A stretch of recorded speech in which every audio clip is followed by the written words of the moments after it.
In Mexico, most parliament members approved the changes to the mining law to protect lithium and mining plants. Russian Foreign Minister Sergei Lavrov announced that the special operation deployed by Moscow in Ukraine will enter a new phase. A U.S. base in Syria was the target of a suspected explosive charge attack Tuesday. Hi, you're watching From the South. I am your news anchor, Diego Martin, from the Telesur studios in Havana. We begin with the news. In Mexico, most parliament members approved the changes to the mining law to protect the lithium and the mining plants. With 298 votes in favor and 197 abstentions, the parliamentarians approved the mining law to acknowledge that lithium is a patrimony of the nation and its exploration and exploitation should be reserved for the exclusive benefit of the Mexican people. The new law also stipulates the nation should keep the benefits from the mining industry as well, and that it is the government's duty to safeguard the rights of indigenous and Afro-Mexican peoples during the processes of exploration, exploitation, commercialization, and the use of lithium. The newly approved initiative had been put forward by President Andrés Manuel López Obrador, who said that lithium has a strategic role in the nation's energy transition.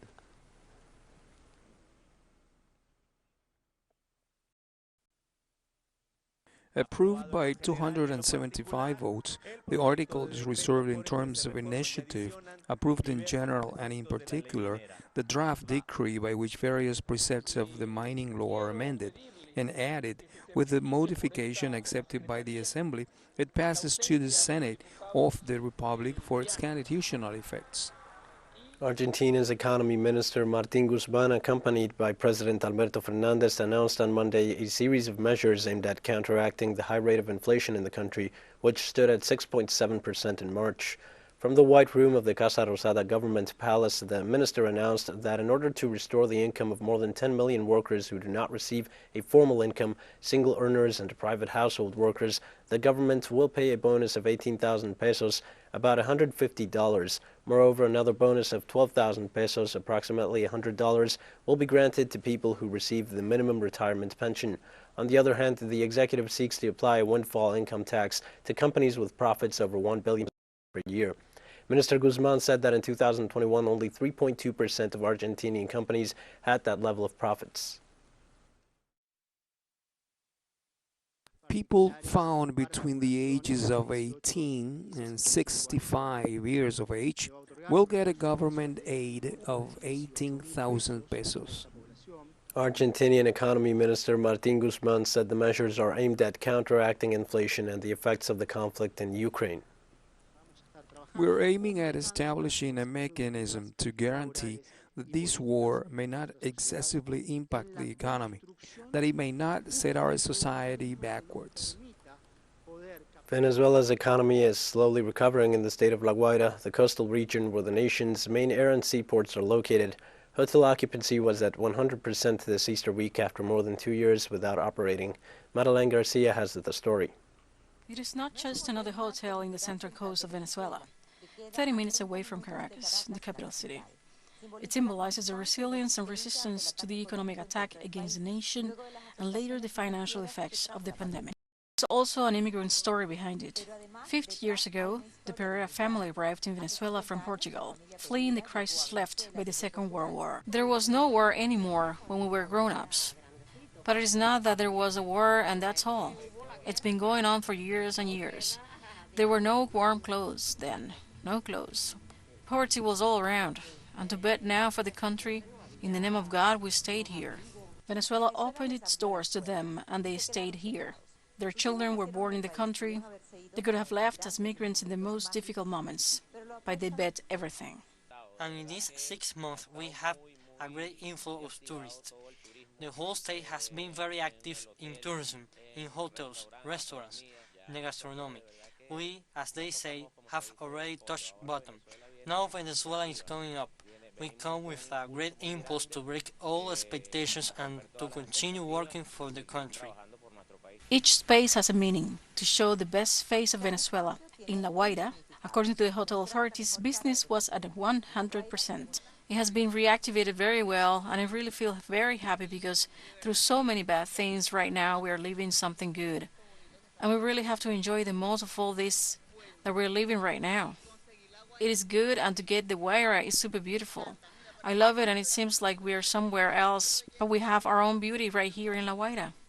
Gastronomy also embodies the flavors and smells of Venezuela. Of course, we have grown. Tourism has given new opportunities to businessmen, entrepreneurs, and all the involved in everything that has to do with catering and hotel service, and above all, hospitality. From a four-star hotel to public spaces, what Venezuelans have experienced is no small thing.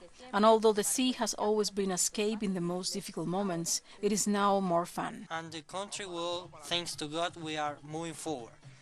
We are moving forward, improving, thanks God. I have seen the change and I have seen a lot of improvement. Tourism has been very good. Many people have come. We have heard and everything has been very nice. The blessing of the sea with the fishermen closed Easter week with a special prayer that the country continues to move forward. Madeline García, Telesur, Estado La Guaira, Venezuela. We're going to take a short break now. Please join us again after this.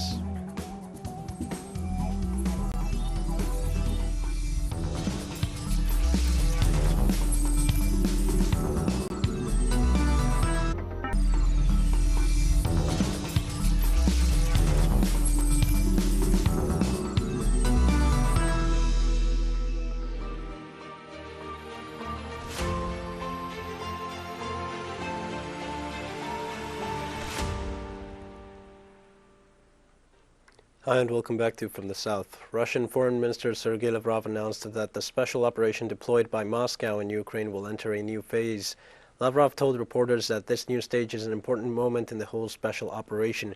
He also stressed that Russia does not plan to use nuclear weapons in Ukraine, following statements of the Ukrainian President Volodymyr Zelensky about Moscow's alleged plans to use nuclear weapons. The Russian Foreign Minister also said his country has no to topple the Ukrainian government, but wants Ukrainians to decide on their own how they want to continue living, while recalling that the aim of the special military operation is the complete liberation of the republics of Donetsk and Luhansk.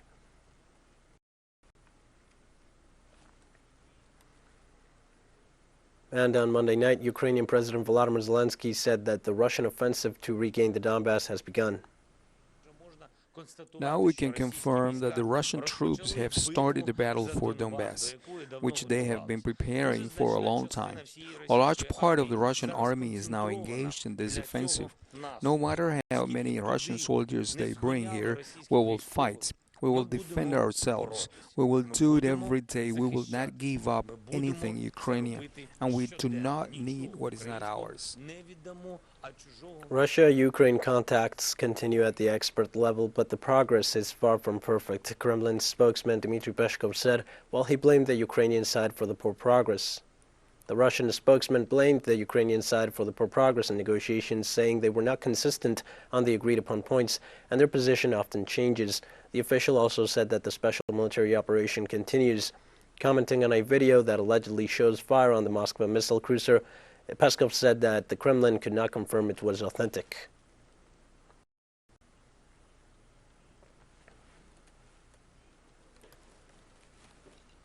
The United Nations top humanitarian official Martin Griffiths said Russia and Ukraine need to come together and negotiate a meaningful ceasefire so humanitarian aid can reach civilians. One of the problems at the moment on corridors, convoy movements, is that two parties are not sitting together and easily blame each other when it goes wrong. And there are many of us who'd have opinions as to who might be to blame for one particular case. But if you don't have that kind of accountability, we know this from Syria, we know this from Yemen in particular, then it doesn't work. On Monday, Russia's defense ministry spokesman Igor Konashenkov stated that the army destroyed a large depot of foreign weapons recently delivered to Ukraine near the western city of Lviv. April the 18th, high-precision air-launched missiles of the Russian Airspace Forces struck at the 124th Joint Logistics Support Center of the Logistics Forces Command of the Ukrainian troops in the Lviv region. The logistics center and the large batches of foreign weaponry delivered to Ukraine over the past 6 days by the United States and European countries have been destroyed. The government of France asked the European Union to declare an embargo on Russian oil in order to reduce Moscow's revenues. The request was made by France's Economy Minister Bruno Le Maire, who said that the government of Paris is in dialogue with the European Union to convince it of the need to declare an embargo on Russian crude oil to diminish Russia's access to foreign currency. Le Maire said that the initiative is in response to Russia's special military operation in Ukraine. On the other hand, the International Energy Agency said unilateral sanctions of the West against Russia could have a negative impact on the world oil supply and cause an increase in prices.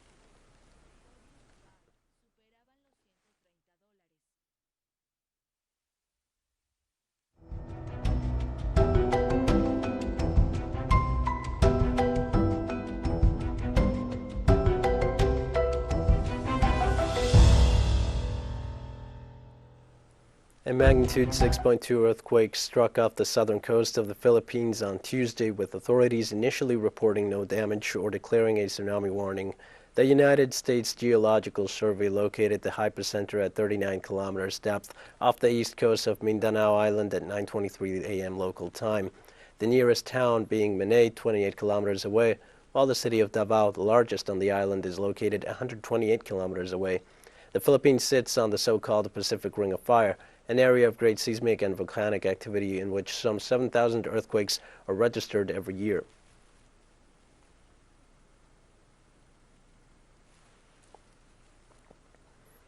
South African President Cyril Ramaphosa declared a national state of disaster on Monday night following recent floods that have left at least 450 people dead, nearly 4,000 homes destroyed, and more than 40,000 people affected in the east of the country.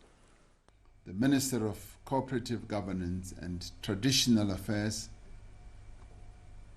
has been mandated to gazette the declaration of a national state of disaster.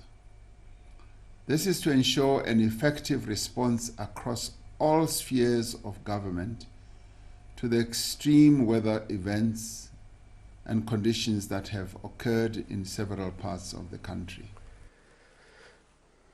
In addition, the South African president announced that the government will focus on three fronts when dealing with the disaster, focusing on relief, recovery, and reconstruction of the affected areas. Responding to this disaster in three phases. First, we will focus on the immediate humanitarian relief, ensuring that all affected persons are safe and that their basic needs are met. Second, we will focus on stabilization and recovery, rehousing people who have lost homes, and restoring provision of services. And thirdly, we will focus on reconstruction and rebuilding. We have more news coming up after one final short break. Please stay with us.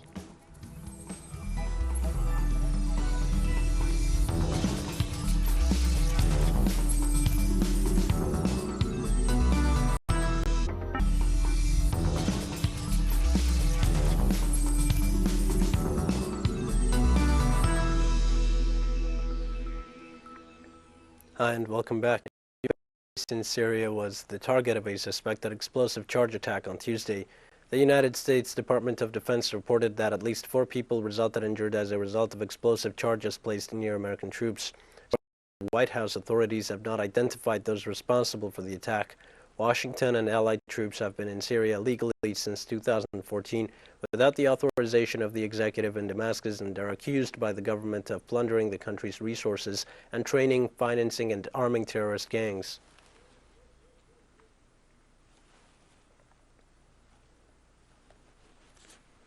Israeli forces carried out an airstrike on the city of Rafah in the Gaza Strip. Israeli jets struck the southern Gaza Strip in the early hours of Tuesday morning, according to local eyewitnesses. Following the strikes, Hamas spokesman Hazim Kazem issued a public statement in which he said the Israeli raid hit empty sites and congratulated those who fought the Israeli planes. The strike was carried out in response to a rocket fired from the Gaza Strip that was intercepted by the Israeli army, the first such attack in months, amid rising tensions over the Al-Aqsa Mosque in eastern occupied Jerusalem.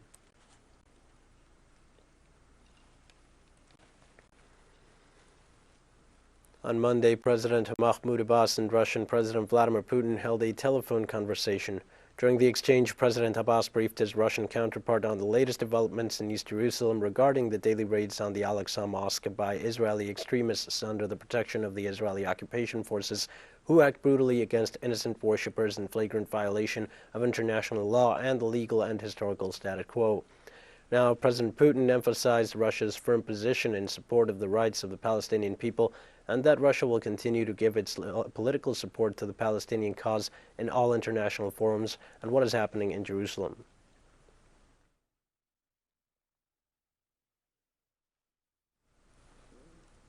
In Afghanistan, at least 20 people died and 15 others resulted injured on Tuesday after bomb attacks on educational centers of the Shiite Hazara minority in western Kabul. The attacks took place in the morning at the Mumtaz School and later at the Abdul Rahim Shahid Educational Center in the area inhabited by the Hazara minority in Dasht-e-Barchi. They also said that the casualty figures are preliminary because the count of victims is not over yet. Although the attacks have not yet been claimed, everything seems to point to the extremist group Islamic State, which usually claims these types of attacks against the Hazara, whom they consider traitors.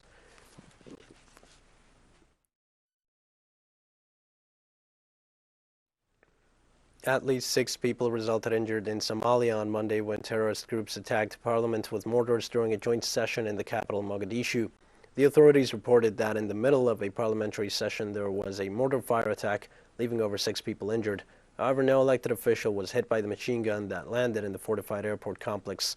So far, the causes of this attack remain unreported. Likewise, parliamentarians must set the dates for the next elections on April 26th, where the presidents of both legislative houses will be appointed and elect the new president to lead the country.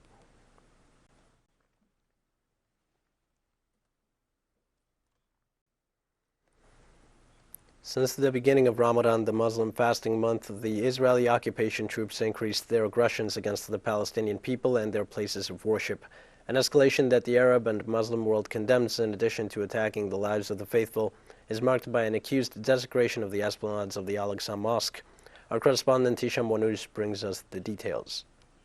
Since last Friday, the troops of the Zionist regime in Tel Aviv continued their raids on the Al-Aqsa Mosque to expel the Palestinian worshippers and to protect the entrance of Jewish settlers. Raids during which hundreds of Palestinians were brutally wounded or arrested.